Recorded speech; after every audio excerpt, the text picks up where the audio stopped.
Welcome to segment 2 of show 14 of HipMojo. We're going to now talk about advertising models, which was always seen as like the holy grail of internet, monetization. But now there's a school of thought that says, with a handful of companies, i.e. Facebook, Google, Yahoo, AOL, and Microsoft controlling ad budgets, maybe ad-only models are doomed. Maybe you need to introduce e-commerce. Maybe you need to introduce subscriptions. I never believe that consumers want to pay for content. I don't think consumers really pay for your average articles. I think Wall Street Journal is always the exception because people expense it. We produce a lot of videos. I think they're great videos. People wouldn't pay for it because there's good enough similar free content out there. You might pay on iTunes to download Avatar or get Dexter, but that's very different. So I think we're not going to focus too much on subscriptions unless you want to go there. But what about e-commerce? Do you think that any publisher that is producing free ad-supported content, can they survive on ads only, or do they have to start going into e-commerce? I'm going to be a little wily here. I'm going to say I actually think ad-supported media is the future. I think what we have to do is start thinking about advertising in different terms. Still, like the world in general, most of us have this hang-up when we think about ads. It's still like the concept we have in our mind is still harkens back to when there was a printed ad on a physical printed piece of paper or an ad slotted in between segments of a TV show. But really all advertising is, as far as a publisher is concerned, is a way to promote a certain product or service to their targeted readership, which is also the marketer's targeted audience. So as far as going e-commerce, I still see that as ad-supported. I think it makes a lot of sense, and I actually think it's imperative for publishers to either look at how they can, sell their own merch or partner with people to move merch more effectively. Because really, that's all they're doing at the end of the day is they're driving sales. I'm assuming merch is like the hip way of saying merchandise, just to clarify for the users. The viewers. Okay, fair enough. Now, okay, yes, at the end of the day, there's an advertiser, a marketer that's underwriting everything. So yes, e-commerce, it's either CPC, cost per click, CPA, cost per action, or CPL, cost per lead.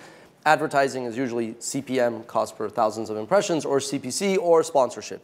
I get that. But come on, there's a fundamental difference between you're reading something or you're watching something and there's a commercial message, and it doesn't matter what you do. You just have to basically have a pulse and not even. That'll count as an impression. And okay, here you gotta buy this shoe, you gotta book this trip. I mean, there is a fundamental difference. This is not semantics. No, it's not. But like, for example, I might read a lifestyle publication because I trust them to curate, whatever trends and tell me what's actually important and how things are trending. Aren't you the trendsetter? Not kidding.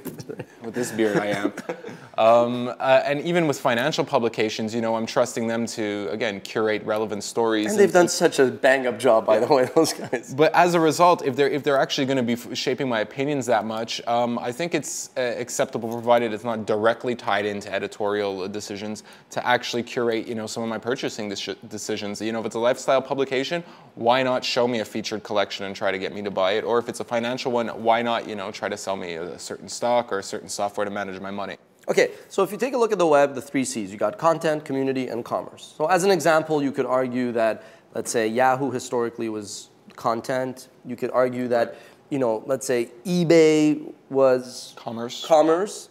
You could argue Amazon was commerce as well. But I mean, they all sort of spill into community. And if you think about it, Amazon is a massive publisher of content too, through all the reviews, and it's good user-generated content, basically. So they mesh. There's a lot of community there. There's a lot of community, exactly.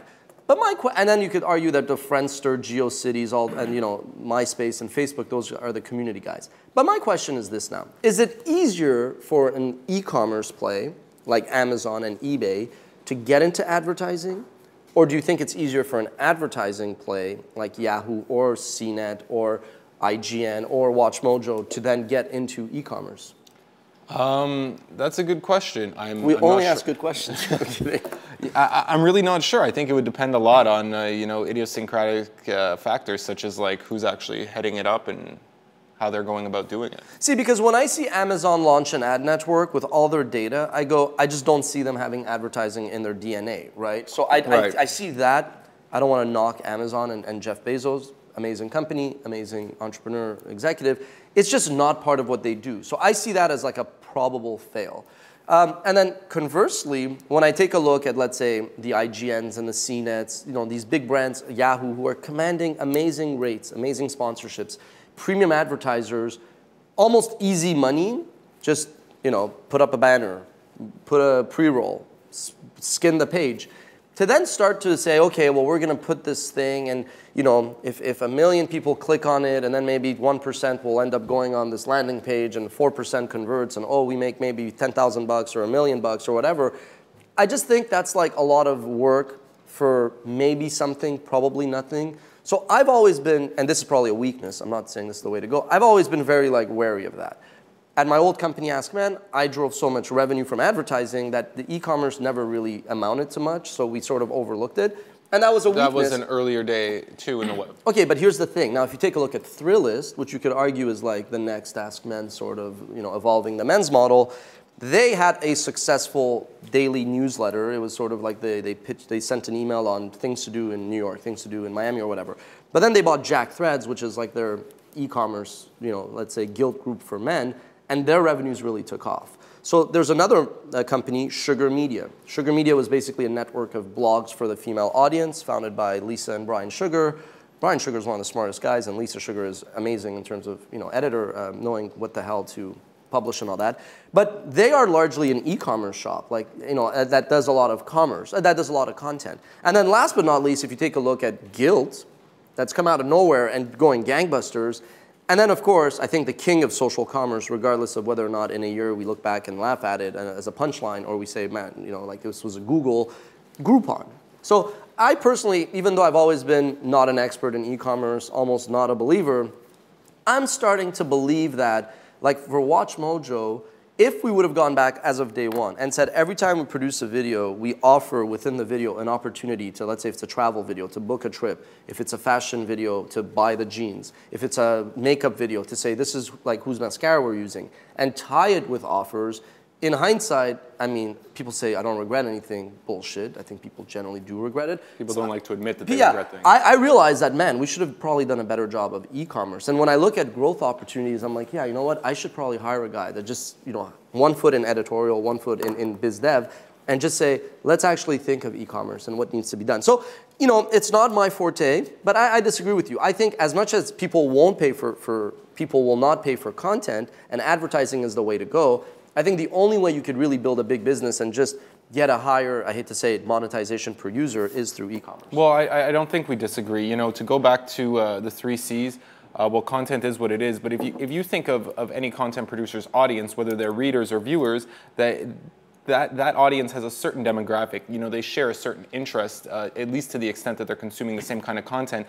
If you give them the ability, they can quickly become a community. And as far as advertising goes, I think that is the commercial aspect. It's just for the first time in history, you can quickly tie a promotion directly to a sale in the immediate future. Yep.